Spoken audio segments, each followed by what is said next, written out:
ইরানে মার্কিন অভিযান শেষ হয়েছে বলে ঘোষণা দিয়েছে যুক্তরাষ্ট্র।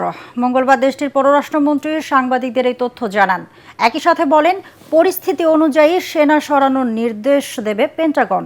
এদিকে মার্কিন নেতৃত্বাধীন প্রজেক্ট ফ্রিডম অভিযানে অবরুদ্ধ বাণিজ্যিক জাহাজ উদ্ধারের চেষ্টা ব্যর্থ হওয়ায় হঠাৎ করে অভিযান স্থগিতের ঘোষণা আসে ওয়াশিংটনের পক্ষ থেকে।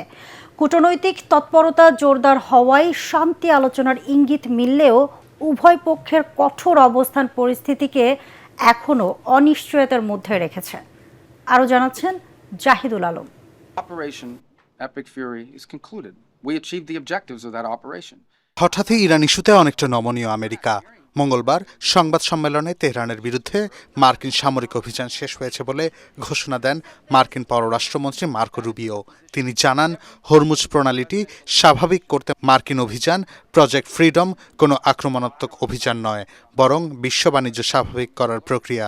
তবে প্রয়োজনে আবারও সংঘাত শুরু হতে পারে বলেও আভাস দেন তিনি। এর আগে পারস্য উপসাগরে বিতর্কিত প্রজেক্ট ফ্রিডমের আওতায় অবরুদ্ধ হরমুজ প্রণালী থেকে বাণিজ্যিক জাহাজগুলোকে বের করে আনতে চেয়েছিল মার্কিন বাহিনী, যদিও ইরানের বিপ্লবী গার্ড হামলা চালিয়ে এই প্রচেষ্টাকে ব্যর্থ করে দেয়। এ সময় অন্তত একটি মার্কিন সামরিক ও একটি বাণিজ্যিক জাহাজ ক্ষতিগ্রস্ত হয়।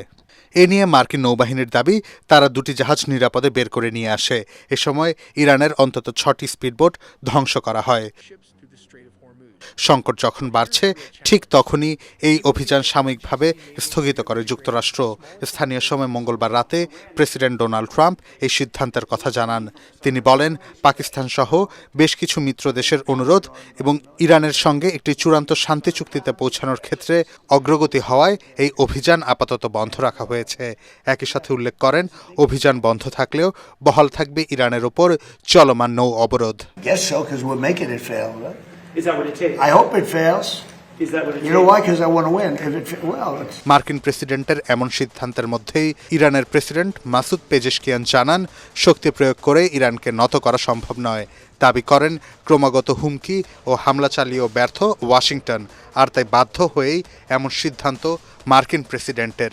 দেশটির সামরিক বাহিনী অপর এক বিবৃতিতে জানায়, সংযুক্ত আরব আমিরাত উপকূলের বেশ কিছু অংশের নিয়ন্ত্রণ নিয়েছে তাদের বাহিনী। এদিকে চলছে কূটনৈতিক তৎপরতাও। পাকিস্তান ও চীনের মধ্যস্থতায় যুক্তরাষ্ট্র ও ইরানের মধ্যে একটি টেকসই শান্তি চুক্তির চেষ্টা চলছে। সংঘাত বন্ধে করণীয় নিয়ে আলোচনা করতে সকালে চীনে পৌঁছেছেন ইরানের পররাষ্ট্রমন্ত্রী আব্বাস আরাঘচি। ইরান যুক্তরাষ্ট্রের শান্তি আলোচনার সম্ভাবনা জাগায় বিশ্ববাজারে কিছুটা কমেছে তেলের দাম।